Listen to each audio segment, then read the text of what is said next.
Hey, it's Craig. I just wanted to let you know that you can listen to Canadian History X early and ad-free on Amazon Music, included with Prime. Greetings and welcome to another episode of Canadian History X. If you'd like to support the podcast, you can for as little as $3 a month. Just go to patreon.com/CanadaEHX. You can also donate to the podcast by going to CanadaEHX.com and clicking Donate. Don't forget, I have 3 other podcasts out there, From John to Justin, which releases every single Friday, Coast to Coast, which releases every single Thursday, and Canada's Great War, which releases every single Sunday, and all are on all podcast platforms. Now I do all of these podcasts full-time, the writing, the research, the editing, everything. So every dollar you give helps keep it all going. If you like, you can email me at craig@CanadaEHX.com. You can find me on Twitter. My handle is Craig Baird, CraigBaird, and I'm on Instagram at Bairdo37. And if you enjoy the podcast and you enjoy this episode, please consider giving a 5-star review. If you leave a 5-star written review, I'll make sure I mention you on the air and thank you directly on the air and throughout my social media. And if you donate or become a patron, I'll thank you throughout my social media and on the air as well. The Indigenous history of Thessalon goes back, as with most of the areas of Canada, millennia before the arrival of Europeans. For centuries, the Indigenous would move through the area of what would become Thessalon, fishing and following wildlife along the North Channel. The area was primarily the land of the Anishinaabe and the Mississauga, and the local rivers were rich in sturgeon and provided the Anishinaabe a quick route deeper into the future province of Ontario where game was plentiful. As Europeans arrived, the Indigenous would slowly see their land shrink with the new arrivals. Prior to the 1800s, most interactions with Europeans were with fur traders and explorers, along with the occasional Jesuit priests. Things would begin to change by the early 1800s, especially when Bruce Mines began to grow thanks to its highly profitable mines. On September 9, 1850, the government negotiated Treaty 61, in which the Indigenous agreed to cede territory in the area in exchange for £2,000 and £600 per year after. The treaty was signed by 20 chiefs and 21 principal men, and the Indigenous were told that they would continue to hunt and fish on the traditional lands, but that would soon change as the trees that dominated the landscape were slowly cut down by settlers. In 1850, the Thessalon Indian Reserve was created, which ran along the North Channel to a depth of 4 miles inland. Unfortunately, pressure from lumber companies and settlers pushed the Indigenous off these lands into a small portion of their former reserve. The reserve still exists to this day, with 120 living on reserve and 400 off reserve. It was on the former reserve that a man named Nathaniel Diamond would arrive. He had come to Canada in 1832 and had lived in what would one day be Ontario for several years, gradually building up a lumber business that became highly profitable. In 1871, he obtained a license to remove timber from the Thessalon Reserve, and 1 year later he arrived in the area. He would build the first major steam-powered sawmill in the area's history and quickly got to work bringing down the trees for shipment elsewhere in Canada. So what about the name? A truly unique one in Canada, its origin is believed to be lost to history. There is a theory that it comes from the Indigenous word Neyeshewan, which means point of land. It is believed that this was turned into Thessalon in a map of the area done in 1670, and by 1880 that had become Thessalon. Another theory states it came from the Jesuit priests who came through the area. Traveling through the area, they would have met hardships such as mosquitoes, limited food, and more, and that may have made them feel like early Christians, described in Paul's letters to the Thessalonians, hence the name. Of course, yet another origin says the Jesuit priests called the place Leaning Point, which sounds like Thessalon in French. Thanks to the sawmill, the community of Thessalon began to grow. Within a decade, there were 200 residents living in a series of dwellings that clustered around the sawmill. In all, there were 18 houses, a school, a store, 2 churches, and 8 shacks. In 1878, a lighthouse was built by the lumber company, consisting of a crude light at the east end of the mouth of the river. It was a simple building that was only 8 feet high with 2 panes of glass in one side and a lamp. That building would be upgraded to a 30-foot lighthouse above the water with a proper lantern in 1898. Painted white and red, it was highly noticeable on the landscape and likely prevented several ships from taking a wrong turn into the shore. James Harvey served as the first lighthouse keeper for the new lighthouse until he died in 1915. Esther Harvey took over from her husband and would serve for 25 years, earning the name of the brave Little Lady of the Light. When she passed away due to a terrible fall in 1942, her son took over and served until 1950. Clyde Lewis then took over at that point, but only served 1 year until the lighthouse was automated. The lighthouse would eventually be discontinued in 1961. Today, the Footprint Foundation remains. The lighthouse actually has a bit of a tragic story attached to it as well. At some point around the turn of the century, two mailmen were attempting to drive horses over the lake when a large crack appeared in the ice near Thessalon. Unable to go any further, the men got off their horses and wrapped themselves in their blankets for the night. When they awoke, they found the horses gone. Believing the horses had fallen through the ice, they decided to split up, a terrible idea in any circumstance. One of the men made his way towards the lighthouse I had mentioned before, but before he could make it, he collapsed. Unable to make a fire, he was found later by searchers, frozen to death, near the lighthouse that could have saved his life. The other carrier was found frozen to death in the sleigh. As for the horses, they were found in the spring by an indigenous hunting party, still wearing their harnesses, but alive. In 1903, the population of Thessalon had reached 1,200 residents, making it one of the most important communities along the North Channel. 2 years later, Thessalon would become the center of a scandal that rocked the House of Commons, and it was all because of the post office.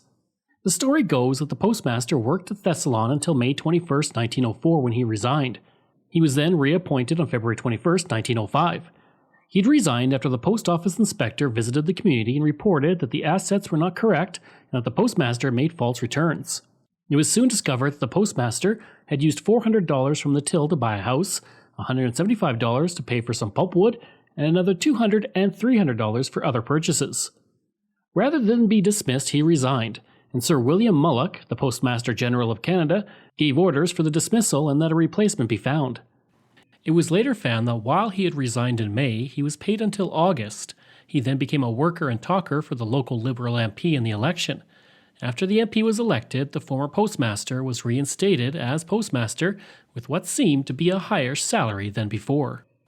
This then led many in the House of Commons to wonder why Mullock had dismissed the postmaster, only to reinstate him again after the election. Mullock said that he had acted hasty in getting the resignation, then said that someone else was to blame without giving evidence. The postmaster would himself say that it was the fault of his assistant, who was also his daughter, and she stated she would take the blame. Mullock would then say that the man had been a good worker for 20 years, and his daughter was sick, so he wanted to give some charity to the whole matter. In the end, nothing changed, and Mullock would go on to become the Chief Justice of Ontario and the Lieutenant Governor of Ontario briefly. As you travel through Thessalon, you will see a unique red bridge that stands out. That bridge is not new, far from it, and it dates back to the early years of the community itself. Built in 1888, it stretches for 100 feet, and it continues to be an iconic part of the community to this day. Around this time, it was not unusual to see a moose sharing a pint at the local bar with the regulars. While that may seem odd, it was actually just Biddy the Moose, who traveled with local man Michael McGuire. She was so well known and well liked by the regulars that when they saw her approaching, they would clear the bar top off and buy her a beer, which Biddy would drink with her tongue. She would also haul bottles with McGuire, and along the way would sample some ice cream at the local ice cream parlor, which McGuire always repaid the owner for. Of course, Biddy also enjoyed the vegetables growing in gardens of residents, and that led the town to passing a bylaw that ruled moose could not roam the streets freely. Eventually, Biddy's wandering nature led her to be donated to the Toronto Zoo, but before she could get there, she was shot by an unknown hunter, ending the story of Biddy the Moose. In 1928, a unique building was built east of Thessalon by Alex Campbell Jr. It is a 12-sided barn, and it stands to this day, measuring 75 feet high and 60 feet in diameter. There are only 3 12-sided barns left in Canada, and this is one of them. The great thing about this building is that it's not just sitting on a property slowly losing the battle to time, but it still stands and is cared for to this day just to the east of Thessalon. The building also features a weather stick that serves as a natural barometer for the area. If the stick bends upwards, fair weather is on the way, but downwards means you're going to have some bad weather in the forecast. On December 1, 1950, one of the worst events in the history of Thessalon would occur when a fire destroyed several buildings. The fire was believed to have started at a taxi stand when an oil stove exploded. It then spread, destroying the undertaking parlour, which was owned by J. A. Fullerton, the local member of Parliament for the area, who would represent the area as a Progressive Conservative from 1945 to 1963. It also destroyed a furniture store, a restaurant, and an electrical shop, while only damaging the photo studio and barber shop. Local firefighters worked hard to contain the blaze, fighting it for nearly 3 hours. And by the time the blaze was under control, the men were covered in ice from the water that had frozen everywhere on the street. In all, it was estimated the fire had cost $600,000 in damages, or $6.9 million today. But this wasn't the only major fire to hit the community. 2 decades previous, in 1932, the lumber yard caught fire, resulting in 9 million feet of lumber valued at $250,000 or $4.8 million today being completely destroyed. In all, 25 million feet of lumber were threatened by the flames that were thankfully brought under control with the help from not only the Thessalon firefighters, but men from Blind River and Sault Ste. Marie. If you do visit Thessalon, then stop over at the 18-foot wooden Muskoka chair just to the west of the community. Called the Gomi Red, it is the largest Muskoka chair in northern Ontario and was built completely by local high school students, and it makes a great place to stop for a picture. Of course, anytime you visit a community, the best place to learn about it is through the local museum.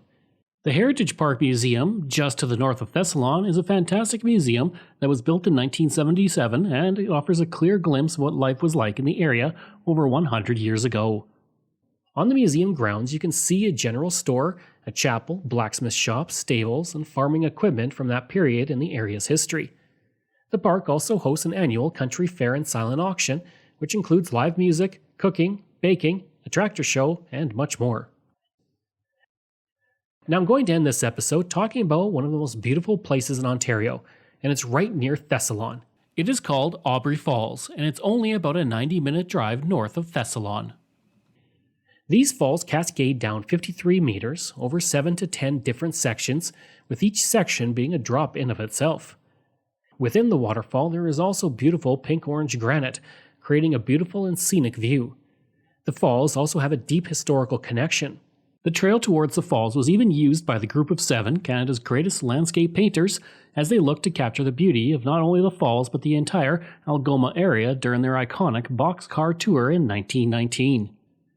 Another person, Tom Thompson, came to the falls in 1912 to tour them and paint them prior to his sudden and mysterious death in Algonquin Provincial Park only 5 years later. Thompson would describe his trip to the falls as, quote, "the finest canoe trip in the world," end quote. Today, there is a monument erected at the falls to honor the memory of Tom Thompson, a man who died far ahead of his time. The falls were also used by loggers to send lumber down the river, but they presented a major hurdle to logs initially. As a result, a log chute was made to divert the logs past the falls and on down the line.